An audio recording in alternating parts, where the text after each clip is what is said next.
कि इंडिया और पाकिस्तान के बीच में किसी किस्म का कोई एडवेंचर हो सकता है। कितने आराम से पाकिस्तान की मिलिट्री एस्टेब्लिशमेंट बेवकूफ बन गई, खुद ही फैसला किया और खुद ही सऊदी अरब के साथ एक दिफाई मुआहदा करना पड़ेगा। ईरान रुकता नहीं है, ईरान हर दूसरे दिन पाकिस्तान का शुक्रिया अदा कर देता है, पाकिस्तान जिंदाबाद कह देता है, पाकिस्तान की हुकूमत को सबको अपना भाई बना लेता है। ईरान एक तीर से दो शिकार करता है। नंबर एक, ईरान पाकिस्तान को इखलाकी तौर पर एक दबाव में ले लेता है कि हमारे खिलाफ लड़ाई में मत आना, हम तुम्हारे बारे में बहुत अच्छा बोल रहे हैं, बड़ी अच्छी राय दे रहे हैं, दुनिया के लिए रुका हुआ तेल हमारे लिए नहीं रुक रहा। तो ईरान ने पाकिस्तान के लिए बड़ी गुंजाइश छोड़ी हुई है। दूसरा, को जब पाकिस्तान की तारीफ करता है तो इससे सऊदी अरब को, यूएई को बहुत तकलीफ होती है। वो कहते हैं यार पैसे हमने इनको दिए हुए हैं, अरबों डॉलर ये हमारा इतने अरसे से दबा के बैठे हुए अपने कौमी खजाने में, इनके लोग हमारे पास काम करते हैं, फॉरेन रेमिटेंस यहां से जाता है और ईरान इनकी तारीफें कर रहा है इस वक्त लड़ाई में। डोनाल्ड ट्रंप ने तो माई फेवरेट फील्ड मार्शल वो तो आसिम मुनीर है, और शहबाज शरीफ जो है वो उनका बेहतरीन खूबसूरत टॉय है जिसको वो बहुत इंजॉय करते हैं। तो इस तरह के लोगों को फिर तकलीफ तो होती है जनाब, वो इसकी तारीफें किस चक्कर में करें। देखिए, अगर दुश्मन तारीफ करे ना किसी दोस्त की तो उस दोस्त से भी गिले शिकवे शुरू हो जाते हैं, ह्यूमन साइकी है। इस वक्त इंडिया एक मरतबा फिर ईरान से तेल और गैस खरीद रहा है, तो पाकिस्तान क्यों नहीं खरीद रहा? सवाल तो यह पैदा होता है। दुनिया में एक नया वर्ल्ड रिकॉर्ड लगा दिया पकड़ के।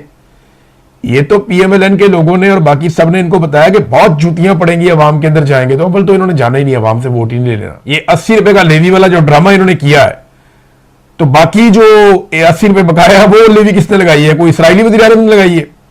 राणा सनाउल्लाह ने कहा जी एहतजाज करना है तो इसराइली वज़ीर आज़म के खिलाफ करें, हमारी हुकूमत के खिलाफ ना करें, हमने तेल महंगा नहीं किया।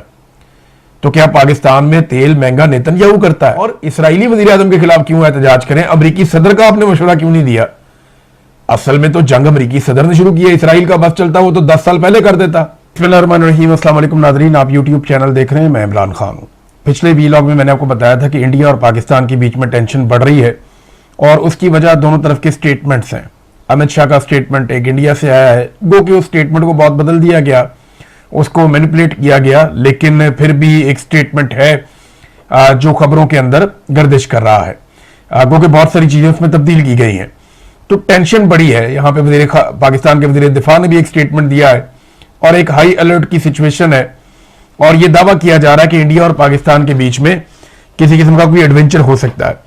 देखिए, पाकिस्तान से जिस किस्म की तवक्कुआत अरबों को है या अमेरिकन को है, इस माहौल में अगर इंडिया और पाकिस्तान के बीच में एक टेंशन क्रिएट हो जाती है तो पाकिस्तान को कम से कम एक फेस सेविंग जरूर मिलेगी कि हम तो अपने पंगे में पड़े हुए हैं या हमें अपनी मुसीबत पड़ी हुई है, तो अभी तो हम ईरान की तरफ लड़ाई नहीं कर सकते या दीगर मामलात को हम नहीं देख सकते। देखिए ना, यही होता है जब आप हथियार हाथ में लेकर फैसला करते हैं। कितने आराम से पाकिस्तान की मिलिट्री एस्टेब्लिशमेंट बेवकूफ बन गई, पार्लिमान से बात नहीं की, किसी से इजाजत नहीं ली, सियासतदानों को इन्वॉल्व नहीं किया, खुद ही फैसला किया और खुद ही सऊदी अरब के साथ एक दिफाई मुआहदा कर लिया। अब उस दिफाई मुआहदे के ऊपर कौम को एतमाद में लिया नहीं, किसी को कोई पता नहीं उसके अंदर क्या है, और अब सबको ये कहते फिरते हैं कि जनाब हम फंस गए हैं, हमने दिफाई मुआहदा किया हुआ है तो ईरान को हर सूरत में रोकना पड़ेगा। ईरान रुकता नहीं है, ईरान हर दूसरे दिन पाकिस्तान का शुक्रिया अदा कर देता है, पाकिस्तान जिंदाबाद कह देता है, पाकिस्तान की हुकूमत को सबको अपना भाई बना लेता है। अब ये बड़ा टेक्निकल काम है। ईरान एक तीर से दो शिकार करता है। नंबर एक, ईरान पाकिस्तान को इखलाकी तौर पर एक दबाव में ले लेता है कि हमारे खिलाफ लड़ाई में मत आना, हम तुम्हारे बारे में बहुत अच्छा बोल रहे हैं, बड़ी अच्छी राय दे रहे हैं, अपने जहाज भी यहां से निकालो और लेकर चले जाओ। जहाज 20 के करीब पहले निकालें, 10 एक और निकालें, तो पाकिस्तान को जो है वो इजाजत मिलती रहती है। पाकिस्तान का वजीर इतलात कह रहा था कि हमारे तो बंदरगाहों के ऊपर लाइनें लगी हुई हैं जहाजों की, हमारे पास तो टैंकर आ रहे हैं, किल्लत का मसला ही पाकिस्तान में कोई नहीं है। तो ये ईरान की मेहरबानी से है ना, दुनिया के लिए रुका हुआ तेल हमारे लिए नहीं रुक रहा। तो ईरान ने पाकिस्तान के लिए बड़ी गुंजाइश छोड़ी हुई है और लड़ाई के लिए गुंजाइश दे नहीं रहा। दूसरा, को जब पाकिस्तान की तारीफ करता है तो इससे सऊदी अरब को, यूएई को बहुत तकलीफ होती है। वो कहते हैं यार पैसे हमने इनको दिए हुए हैं, अरबों डॉलर ये हमारा इतने अरसे से दबा के बैठे हुए अपने कौमी खजाने में, इनके लोग हमारे पास काम करते हैं, फॉरेन रेमिटेंस यहां से जाता है और ईरान इनकी तारीफें कर रहा है इस वक्त लड़ाई में, तो उन्हें यह चीज तकलीफ देती है। और इसी तरह अमेरिका को भी, डोनाल्ड ट्रंप ने तो माई फेवरेट फील्ड मार्शल वो तो आसिम मुनीर है, और शहबाज शरीफ जो है वो उनका बेहतरीन खूबसूरत टॉय है जिसको वो बहुत इंजॉय करते हैं। तो इस तरह के लोगों को फिर तकलीफ तो होती है कि जनाब वो इसकी तारीफें किस चक्कर में करें। देखें, कोई अगर दुश्मन तारीफ करे ना किसी दोस्त की, तो उस दोस्त से भी गिले शिकवे शुरू हो जाते हैं। ह्यूमन साइकी है। भारत, ये ईरान एक तीर से दो शिकार करता है। भारत ने 7 साल के बाद, यानी 2019 में भारत ने ईरान से तेल खरीदना, गैस खरीदना ये बंद कर दिया था। वो इसलिए बंद कर दिया था कि आलमी सतह पे पाबंदियां लग गई थी और अमेरिका ने मना कर दिया था। लेकिन अभी अमेरिका के साथ इस वक्त ईरान की जंग चल रही है और तेल के रास्ते बंद है। भारत को अपनी जरूरियात पूरी करनी है, तो भारत ने अपनी एक पॉलिसी बनाई है बड़ी शानदार कि वो अपनी आवाम के मफाद में फैसला करता है। वो नहीं देखता कि अमेरिका क्या कहेगा तो मोदी की हुकूमत गिरा देगा। वो नहीं देखता कि बरतानिया क्या कहेगा, यूरोप क्या कहेगा, रशिया क्या कहेगा। वो अपना फैसला करते हैं। वो रशिया से भी तेल लेते हैं, सस्ता तेल लेते हैं। पाकिस्तान के पास मौका था, हमारे जर्नैलों ने रजीम चेंज कर दिया पकड़ के। उन्होंने जंग के इस माहौल में लेना शुरू कर दिया तेल और गैस ईरान से। यह खबर आई हुई है और बेंगलोर में जहाज पहुंच गया 7 साल के बाद। 2019 में अमेरिकी पाबंदियों के बाद उन्होंने यह मामला खत्म किया था। लेकिन इस वक्त इंडिया एक मरतबा फिर ईरान से तेल और गैस खरीद रहा है। तो देखें, यह तो ईरान की बड़ी कामयाबी है। तो पाकिस्तान क्यों नहीं खरीद रहा? सवाल तो यह पैदा होता है। यानी पाकिस्तानी हुकूमत और पाकिस्तानी जर्नैल डोनाल्ड ट्रंप के पसंदीदा है, तो इनको भी इजाजत दे देना कि ईरान से खरीद लें। पाकिस्तान क्यों नहीं खरीद रहा और क्यों अनाउंसमेंट नहीं कर रहा उसकी? हालांकि यह बड़ा मार्जिन पाकिस्तान को मिला है।